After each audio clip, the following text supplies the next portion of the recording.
Dr. Shveta. Doctor, thanks so much for coming on here. First off, I want to get right to the news here in the States. 12 confirmed cases here in the States of the coronavirus. One of the biggest ones here we're learning, an infant contracting the virus. What do we know about this? How does this change the game, if you will? And it's very worrying, absolutely. This so far has not been considered a pandemic, but it's these types of reports that put experts around the world on high alert. If we're now seeing transmission of this virus across generations, so this infant may have contracted coronavirus in the womb or after birth in close contact with his or her mother.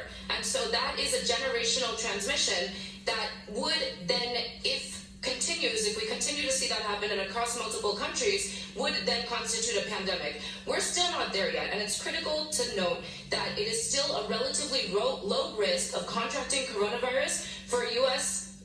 citizens in the United States. Still, the seasonal flu is a much higher risk. We have close to 20,000 deaths now attributed to the seasonal flu and up to potentially 26 million Americans affected. So please keep in context that the coronavirus is still, relative to the flu, a low concern. That being said, it could become a greater risk. If we continue to see the rate of transmission increase within countries and across countries, it's very likely that this will then become a pandemic level, like HIV, which affected 35 million people, like Spanish flu in the early 20th century, which ultimately infected 500 million people. It could get to that, but as of right now, it is still a relatively low risk. I want to get back to the infant that contracted the virus. In your experience as a medical professional, is this typical when you compare this with the flu? How can our viewers understand what they're seeing there?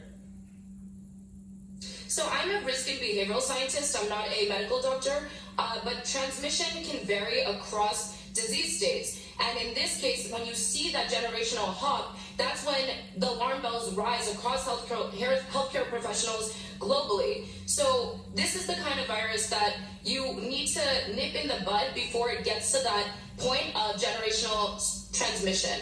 The way to do that is we need to look at preventative measures. And even now that we're in the middle of an outbreak, we are still in the middle of flu season as well. So the same precautions that you would take for the flu is what's being advised for those who potentially are concerned about contracting and transmitting coronavirus. The fatality rate is significantly higher for corona than for the flu. It is 2% versus the flu, which is 0.1%. So both of these things should be, the same advice should be heeded. And corona is more worrying if and when it's contracted, but ultimately we have immunity for the seasonal flu that we have through vaccinations, that we have through treatment protocols, and that's the type of thing that is being actively developed now for corona.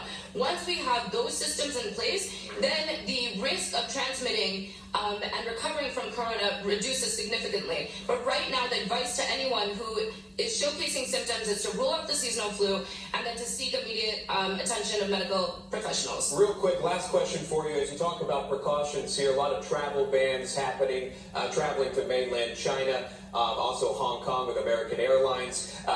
Is all of this necessary? Is this precaution? What's your thought on that? So the idea that this virus can be contained it's nice to think that way, but ultimately the virus has already left China. So at this point, quarantines, evacuations, a few hundreds of people or thousands of people really are neither here nor there. Now it's a matter of how soon before what's inevitably going to happen is going to happen.